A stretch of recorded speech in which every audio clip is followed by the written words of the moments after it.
Well, I say it all the time. Leadership is hard, but let's not make it harder than it needs to be. And after all these years, I'm still amazed by the things we do to make our work harder than it needs to be. As leaders and managers and supervisors, the work that we do to influence people to do better and to be better is hard enough, but we often unwittingly make it harder than it needs to be.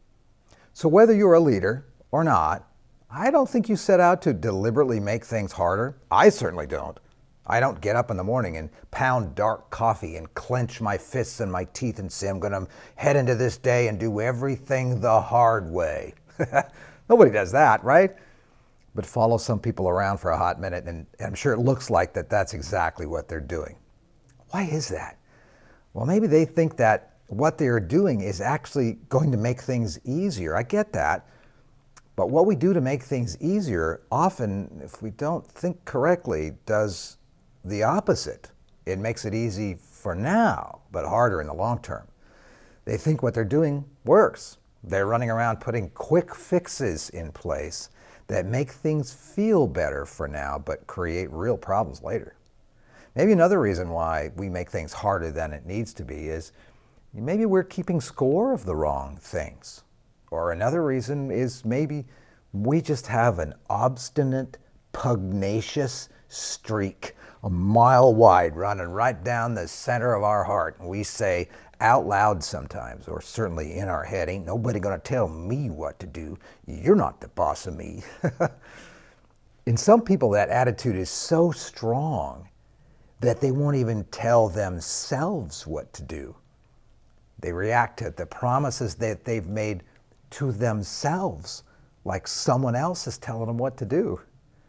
That's some deep, messed up stuff right there.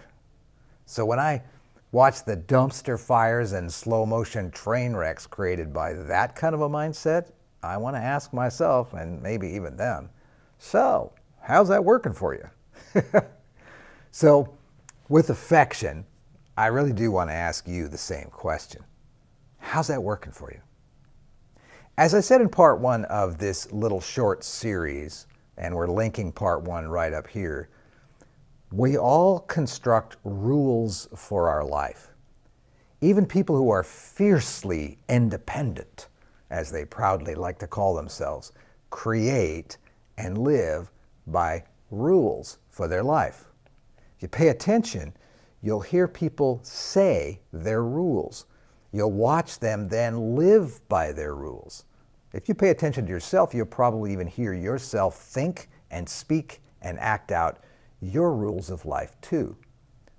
So you've been probably creating those rules and editing them for quite some time.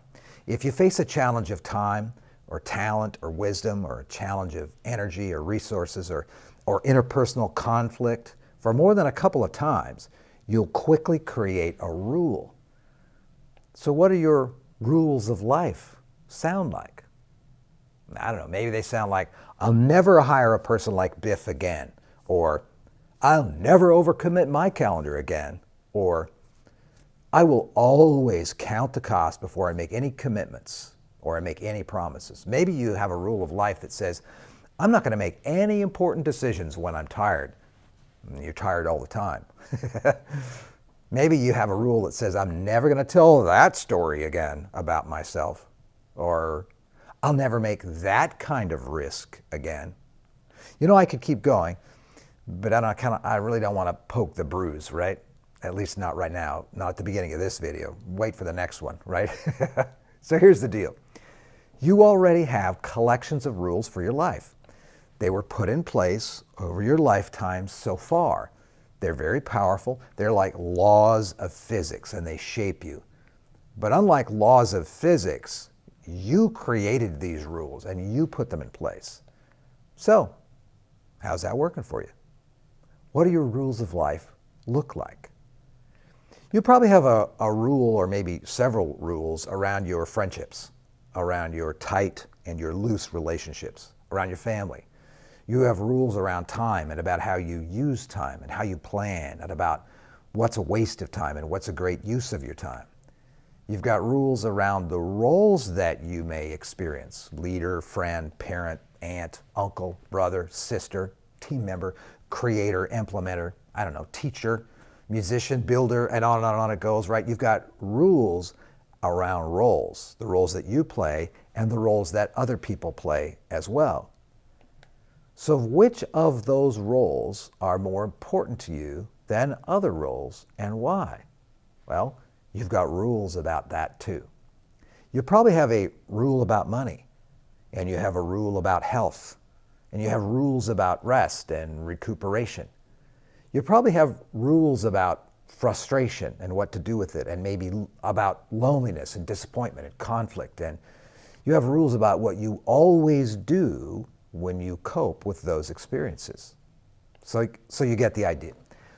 We all have created these rules for life, and we make them and we use them, and they work, or they kind of work, for now anyway. Most of these rules were created to help us deal with the hard stuff of life, and we made these rules in an attempt to, like I said earlier, not make life harder than it needs to be. And they kind of work, but here's the catch. Once we create these rules and use them, and they work, at least for now, we treat those rules like they are laws, almost like laws of physics, like never touch a hot stove, right? Maybe it starts to sound like never trust people, or never tell people what you really think. Never do that. So you get the idea. These rules all start with never or always. So what are your rules? Try it out a little bit. When A happens, I always or never do B. You probably did it today. What was that like for you today? So lean in with me. It's just you and I right here. Nobody's looking over your shoulder. Nobody's watching this YouTube video with you. When you get some sense of what your rules are and the rules you use for life, how's that working for you? When we take a look at our rules, plural, our rules of life, and then when we zoom out and look at this stack of rules that we have created over time, we'll start to see what the ancient philosophers have called a rule of life. We may have a dozen or 24 of these rules, but when we put them all together, they're like chapters in a good book, or they're like a jigsaw puzzle. They put together become one thing, what those wise folks of the past have called our rule of life. It might be easier to see in other people than, of course, like I said earlier, than you can see in yourself. So if you think of someone you know fairly well and bring him or her to mind right now, and think of them in a pressured or conflict situation, or think of them when they are lonely, or when they are tired, or when they are angry. Think of what they do and what they always do. I'll bet you could answer what is his or her rule of life with pretty high accuracy. So, what are the rules of the people who work most closely with you? Watch them. They'll show you what they are. Stack a few of their rules together, and you'll be able to see pretty quickly and pretty obviously their rule of life. So, here's my challenge to you. Take some time today or this week and pay close attention.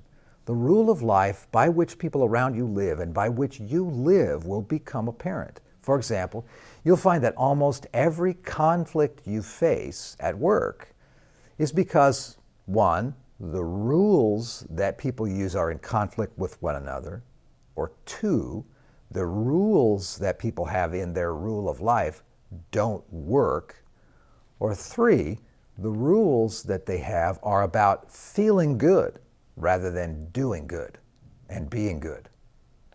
And look at yourself as an example. If you've shied away from doing the right thing because you're afraid of a strong emotional reaction from people around you, your rule is feel good always trumps do good.